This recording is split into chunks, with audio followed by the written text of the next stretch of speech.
Hi friends, welcome to my channel. तो इस video में हम लोग पढ़ने वाले हैं हिंदी शिक्षण। हिंदी शिक्षण के 2 क्लास हो चुका है।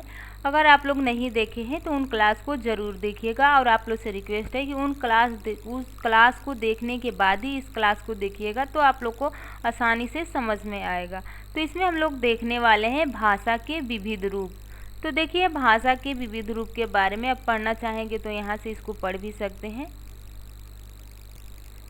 देखिए, भाषाओं की संख्या तो असंख्य है। संसार में कितनी भाषाएं हैं इसका अनुमान लगाना भी संभव नहीं है।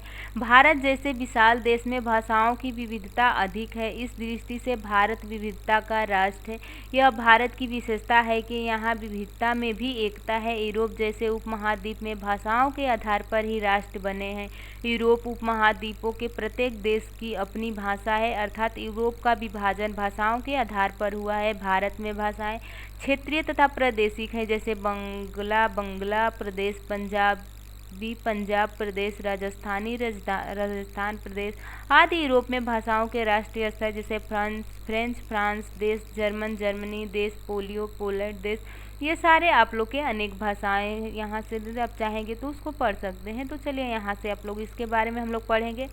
इसमें पढ़ने वाले हैं बोली क्या है, उपभाषा क्या है, मानक भाषा क्या है, मातृभाषा क्या है, राज्य भाषा क्या है, राष्ट्रभाषा क्या है, संपर्क भाषा क्या है। तो इसके बारे में हम लोग पढ़ने वाले हैं। यहाँ पे देखिए, प्राचीन भाषा और विदेशी भाषा, इसके बारे में भी हम लोग इसमें पढ़ने वाले हैं।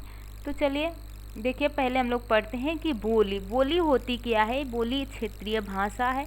एक छोटे क्षेत्र में बोले जाने वाली भाषा बोली कहलाती है। बोली में साहित्यिक रचना नहीं होती है। तो यानी देखिए, एक छोटे से क्षेत्र में जो भाषा बोली जाती है वो बोली होती है, लेकिन बोली एक साहित्यिक रचना नहीं लिखा जा सकता बोली में। देखिए, जिन स्थानीय बोलियों का प्रयोग साधारण अपने समूह या घरों में करते हैं उसे बोली कहते हैं। किसी भी देश में बोलियों की संख्या अनेक होती है। ये घास पात की तरह अपने आप जन्म लेती है और किसी क्षेत्र में विशेष में बोली जाती है। हिंदी की प्रमुख बोलियां हैं। यहाँ पे देखिए बोलियां: मगही, मैथिली, भोजपुरी, अवधी, बघेली, छत्तीसगढ़ी, ब्रज खड़ी बोली, हरियाणवी, बुंदेली, कन्नौज, मेवाड़ी, मवाती, मारवाड़ी, हड़ौती, मंडियाली, हिमाचल, गढ़वाली, कुमायूनी, ये सारी बोलियां हैं। देखिए, अब उपभाषा क्या है। उपभाषा में देखिए, और सारे पॉइंट से आप लोग से क्वेश्चन पूछे ही जाएंगे। अगर किसी बोली में साहित्यिक रचना होने लगती है और क्षेत्र का विकास हो जाता है तो वह बोली न रहकर उपभाषा बन जाती है। एक भाषा के अंतर्गत कई उपभाषाएं होती हैं तथा एक उपभाषाएं के अंतर्गत कई बोलियां होती हैं। देखिए यहाँ पे देखिए, हिंदी की उपभाषाएं व बोलियां। देखिए, उपभाषा जैसे राजस्थानी उपभाषा है, इसकी बोली मरवाड़ी पश्चिमी राजस्थानी, जयपुरी या ढूंढियाली पूर्वी राजस्थानी, मेवाती उत्तरी राजस्थानी, मालवी दक्षिणी राजस्थानी। मुख्य क्षेत्र इसका राजस्थान है।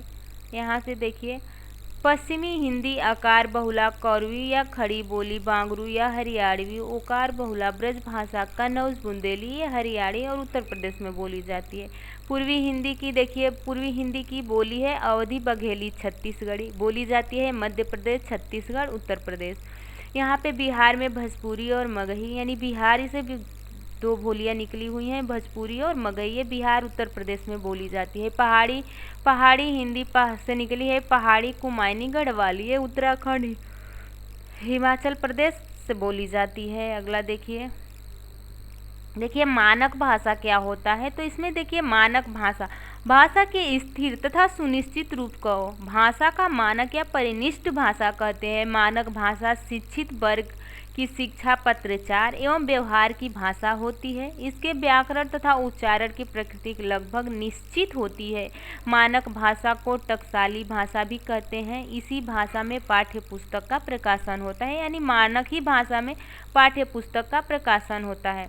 किसी भाषा के मानक रूप का अर्थ है उस भाषा का वह रूप जो उच्चारण, रूप रचना, वाक्य रचना, शब्द और शब्द रचना, अर्थ, मुहावरे, लोकोक्तियाँ, प्रयोग तथा लेखन आदि की दृष्टि से उस भाषा के सभी नहीं तो अधिकांश सुशिक्षित लोग द्वारा शुद्ध माना जाता है।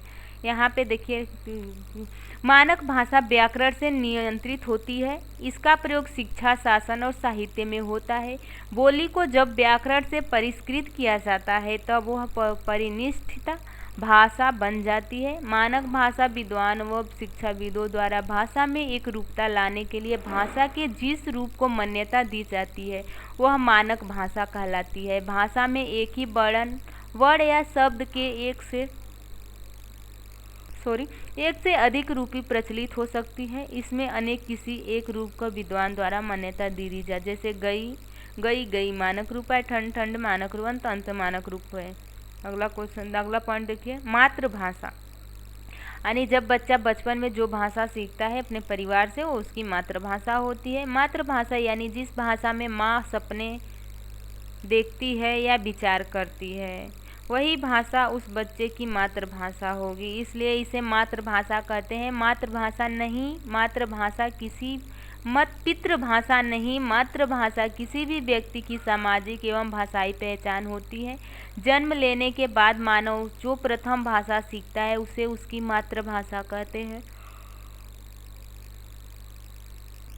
मातृभाषा सीखने, समझने एवं ज्ञान की प्राप्ति में सरल होती है।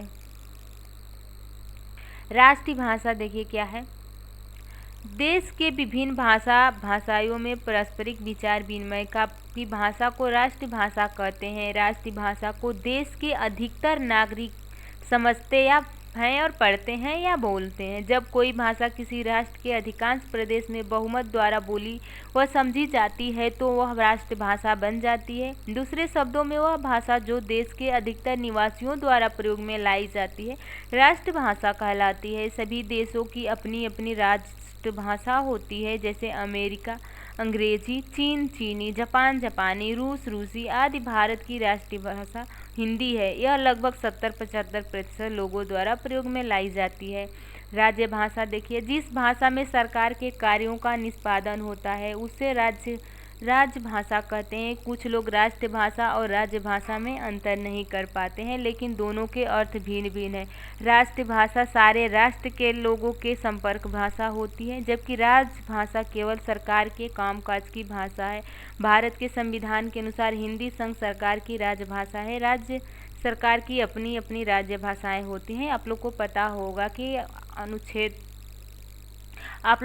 होगा कि हमारे संविधान में 22 भाषाएं हैं और उसमें से आप लोग को पता होगा कि कई बार संशोधन करके कई भाषाएं जोड़ी भी गई हैं। तो उन भाषाओं तो आप लोग को याद होने चाहिए, जैसे हो गया कश्मीरी, सिंधी, पंजाबी, बंगाली, असमी, गुजराती, उड़िया, बंगाली, कन्नड़, कोंकण, मणिपुरी, मलयालम, हिंदी, संस्कृत हो जाएगा आप लोग का, संस्कृत, उर्दू, नेपाली, मणिपुरी को, बोडो, डोगरी, मैथिली, सैंथली, ये सारी भाषाएं हैं। ये भाषा आप लोग को याद होनी चाहिए। देखिए यहाँ पे अगला टॉपिक देखते हैं, संपर्क भाषा क्या है। अनेक भाषाओं के अस्तित्व के बावजूद जिस विशिष्ट भाषा के माध्यम से व्यक्ति राज्य तथा देश विदेश के बीच संपर्क स्थापित किया जाता है उसे संपर्क भाषा कहते हैं। आज भारत में संपर्क भाषा के तौर पर हिंदी प्रतिष्ठिता होती जा रही है, जबकि अंतर्राष्ट्रीय स्तर पर अंग्रेजी संपर्क भाषा के रूप में प्रतिष्ठित हो गई है। प्राचीन भाषा में आप लोग का हो जाएगा संस्कृत, पाली, प्राकृत। विदेशी भाषा में अंग्रेजी, अरबी, फारसी। तो ये टॉपिक आप लोग के लिए काफ़ी इम्पोर्टेंट है और यहाँ से क्वेश्चन पूछे ही जाएंगे और मैंने प्रीवियस ईयर्स क्वेश्चन भी अपलोड किया हुआ है, आप लोग ज़रूर देखिएगा तो आप लोग को समझ में भी आ जाएगा कि किस तरह से क्वेश्चन पूछा जाता है। और आप लोग इसके पीडीएफ के लिए JLV एकेडमी से जुड़ जाइएगा, वहाँ पे इसकी पीडीएफ अपलोड कर दूँगी, आप लोग वहाँ से डाउनलोड कर लीजिएगा। चलिए नेक्स्ट वीडियो में बहुत जल्द मिलेंगे, तब तक के लिए बाय बाय। वीडियो को लाइक और चैनल को सब्सक्राइब कीजिए।